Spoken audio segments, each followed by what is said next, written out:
இறை இயேசுவில் எனக் அன்பார்ந்தவர்களே, நம் ஜீவனுள்ள தேவனின் உயிருள்ள வார்த்தைகளை தினமும் கேட்பதன் மூலம் உங்களுக்கு நன்மையும் ஆசையும் உண்டாவதாக.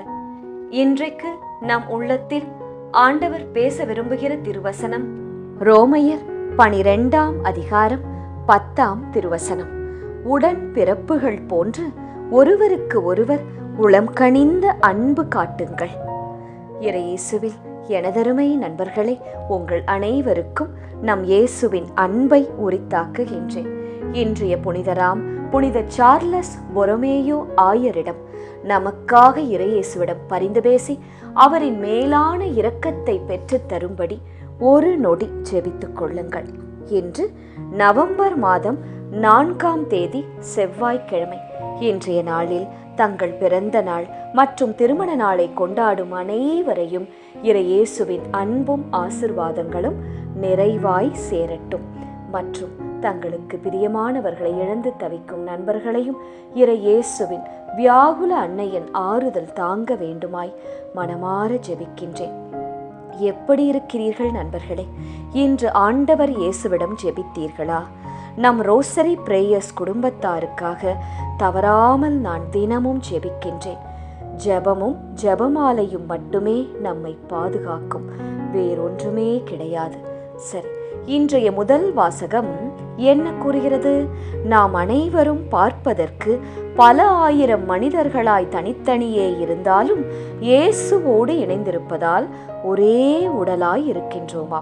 நம் ஒவ்வொருவருக்கும் ஒவ்வொரு அருட்கொடை, அதாவது திறமைகள் உள்ளது. அதை கொண்டு நாம் பிறருக்கு உதவ வேண்டுமா? உங்களிடம் கற்றுக் கொடுக்கும் திறமை இருந்தால் பிறருக்கு கற்றுக் கொடுக்க வேண்டும். பிறரிடம் ஆறுதலாக பேச முடியும் என்றால் பேசுங்கள், இருப்பதை பகிருங்கள். தலைமை பொறுப்பில் நீங்கள் இருக்கிறீர்களா? அதை பாராபட்சம் இல்லாமல் செய்யுங்கள். இரக்கம் காட்டுங்கள். அதிலும் முகமலர்ச்சியோடு நாம் செய்ய வேண்டுமாம். உங்கள் அன்பு கள்ளமற்றதாய் இருப்பதாக. ஒருவருக்கு ஒருவர் உளம் கனிந்த அன்பை காட்டுங்கள். பிறர் உங்களை விட மதிப்புக்கு உரியவர் என தினமும் எண்ணுங்கள்.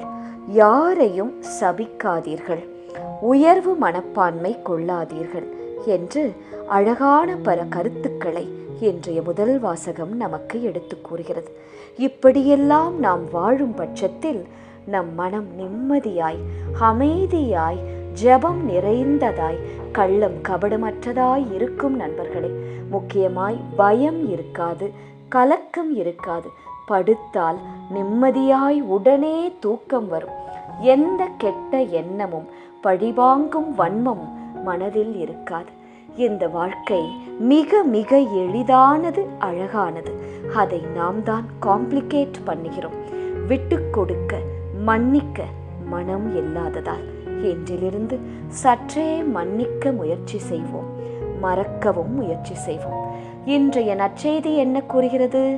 அழைக்க பெற்றவர் எவரும் என்னுடைய விருந்தை சுவைக்கப் போவதில்லை என்று இயேசு கூறுகிறார். ஏன்? அவர்களுக்கு இயேசுவின் அழைப்பை ஏற்பதை விட மிக முக்கியமான பல உலக காரியங்கள் அன்று இருந்தது, இன்றும் நமக்கு இருக்கிறது. வீட்டு வேலை, ஆஃபீஸ் வேலை, பிஸ்னஸ் வேலை, பொழுதுபோக்கு, ஊர் சுற்றுவது, ஃபோனை பார்ப்பது என்று பல வேலைகள் நமக்கு இருக்கிறது. இதன் மத்தியில் சில மணி நேரம் ஒதுக்கி இயேசுவின் அழைப்பை ஏற்க நமக்கு மனம் இல்லை, ஆசை இல்லை, நேரமும் இல்லை. கண்ணால் காணாத ஒன்றை ஏன் நம்பி அமர்ந்து நான் ஜெபிக்க வேண்டும்? ஆலயத்திற்கு ஏன் நான் செல்ல வேண்டும்? அதைவிட என் கண்முன்னே என்ஜாய் பண்ணக்கூடிய பல காரியங்கள், எத்தனையோ விஷயங்கள் என் கைகளிலே இருக்கின்றது என்று எண்ணுகிறோம்.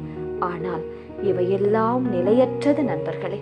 பின்பு ஒரு நாள் நம் வாழ்க்கையை திரும்பி பார்த்தால் சொர்க்கத்தின் கதவு மூடப்படும். அதன் பிறகு நம்மால் அதனுள் நுழையவே முடியாது. சற்றே என்று சிந்திப்போம். இன்றைய திருப்பாடல் வழி ஜெபிக்கலாமா?